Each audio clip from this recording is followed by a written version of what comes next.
Hi, I'm Anastasia, and in the past 8 years, I've built a six-figure business in which this blog, anastasiablogger.com, is the home base for all my online presence. But things have changed a lot lately. So in this video, I will tell you what I would do if I were starting a blog this year. Here is the thing. The blogging strategies that worked back when I started don't work the same way anymore. Even if you're new to blogging, you definitely know what is Google and how the search results changed there. Lots of AI answers, links to Reddit, fewer links to blogs. The amount of traffic that bloggers can get from Google is not the same, and there is no way of going back to where it was before. So if you're starting today, you cannot just rely on Google for traffic. You need a fresh approach.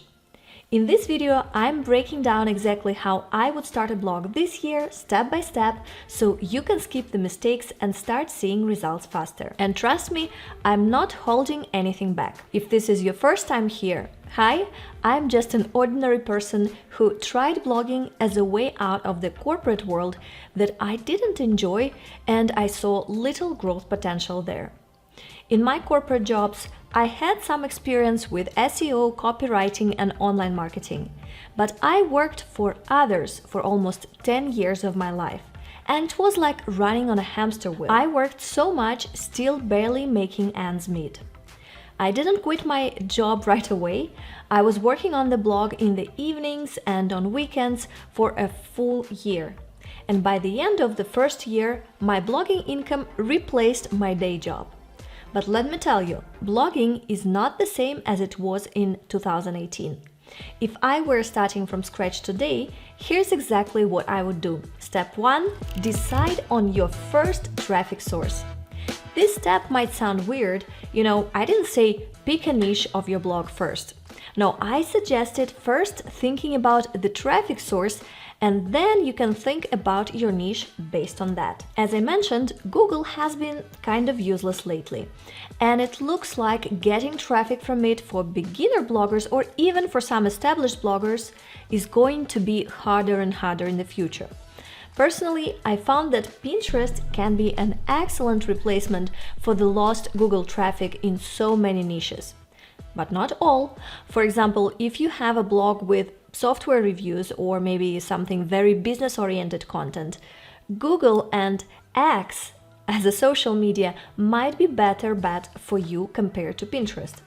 But for lots of other niches like home decor, fashion, food, gardening, and many other popular niches, which you can check, by the way, if you have a Pinterest account, under the Audience Insights report in Pinterest Analytics. I get about 70,000 monthly visitors to my blog from Pinterest, and if you want to learn how, I will link for you in the description my free on-demand class, but I will talk a bit more about Pinterest later in this video as well. So again, think about your main traffic source and the niche together. These two decisions are closely related. The next step is to avoid common mistakes that beginner bloggers make. And the first mistake is that you ignore mobile optimization. I will tell you something that you probably didn't realize as a beginner blogger. Most of your website visitors will be using a mobile device. So it's crucial to make sure that your website is mobile friendly. This means that you have to always test your site and all the changes that you make while building it on your smartphone. The second mistake, this one happens so often, not having a proper backup system. Imagine this. You spent months creating content, optimizing your site, and finally starting to see some traction. Then, out of nowhere, a plugin update fails, or your site gets hacked, and everything disappears. I don't have to imagine this because it happens to me in real life, and more times than you will believe in the first year of blogging, while I was doing some necessary regular WordPress updates. It's a nightmare scenario, but beginners face this more often, specifically because they don't use a backup plugin. I can recommend you Duplicator, who kindly sponsored this part of the video. It's a WordPress plugin that allows you to create a full backup of your site. If something goes wrong during an update or a migration, you can restore your site in minutes. Duplicator's latest updates include a redesigned interface that makes backups even easier to manage. It also has backup presets for specific site components and cloud storage integration with platforms like Google Drive and Dropbox. What I love the most is how beginner-friendly it is. Even if you're not tech-savvy, you can set it up in just a few clicks. It saved me more than once from losing valuable work. If you're serious about blogging, make sure to use the first link in the description below. This is my affiliate link, so I might get a commission at no extra cost to you. It's a free way to support my work on this channel. Mistake number 3, you delay building an email list. This can result in missed opportunities for audience retention and for monetization. Starting an email list from the beginning helps in building a loyal readership. You can check WP Forms plugin to create forms on your site. It has a free version and you can find it in WordPress plugin library and install it like over 6 million other users already did. I'm sure you will love the free version, and if you decide to upgrade, I will also drop my link in the description below. The next step is scaling your blog with AI. Once your blog is up and running, the next step is scaling, and we live today in the world when most of our competitors are already using AI tools to speed up their processes.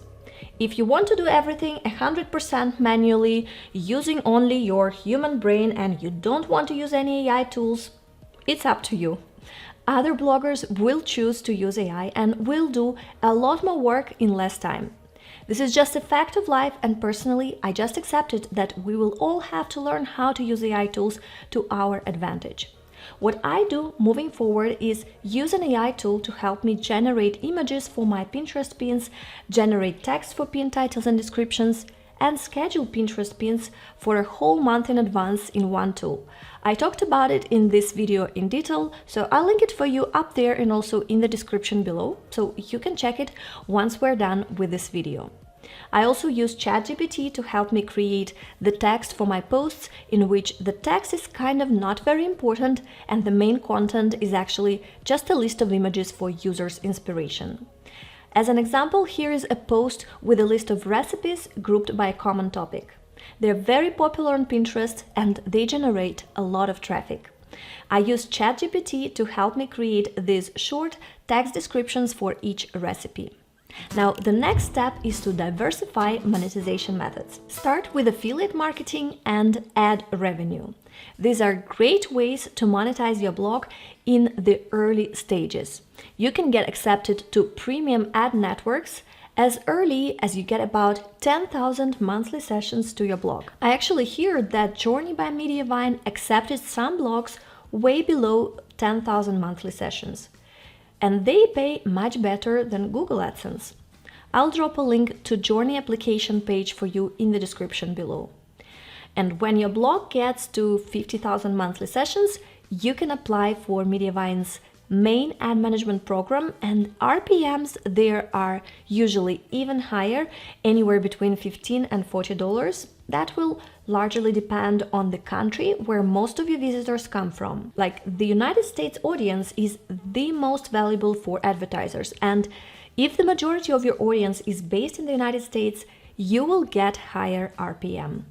And by the way, another reason to focus on Pinterest traffic is this: you want to get higher RPM, and Pinterest is mostly popular in the US, so the more Pinterest traffic you get, the higher RPM you will have on your site. Here's a comparison for you on one of my blogs. Pinterest traffic RPM is much higher than for the traffic from Google for the same blog.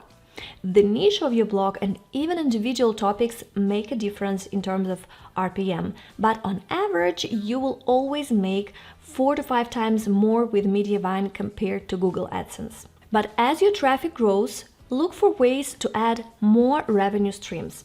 For example, you could create a digital product like an ebook or an online course, and if your blog is about home organization, you might offer a course on decluttering or sell a planner that you've designed. Another option is consulting or coaching. If you've built expertise in your niche, you can offer one-on-one services or group live sessions to your audience. Now, the next step, number 5, is building topical authority. Google loves blogs that focus deeply on one subject before branching out. For example, if your niche is outdoor cooking, start with foundational topics like grilling tools, techniques, and recipes. Once you've built authority, you can expand into related areas like patio decor or outdoor dining setups. This focused approach not only improves your rankings in Google, but also establishes you as a trusted expert in your niche. The next step is maintaining momentum. Blogging isn't a set it and forget it project. You need to regularly update your content, optimize for new keywords, and stay on top of trends in your niche. For example, if a new product is released in your niche, try to be the first one to review it. This keeps your content fresh and relevant. And don't forget to engage with your audience. Respond to comments, reply to emails, send out newsletters, and build a community around your blog. If you think that everything is about AI now and you have a hard time to compete with other blogs, well, this genuine engagement and interaction with your audience is what will help you stand out over this ocean of AI-generated content by AI avatars. Now, let me know in the comments, what is your biggest challenge with blogging right now? Or if you're just starting, what niche are you thinking about? If you found this video helpful, give me a like and subscribe for more tips on building a successful blog.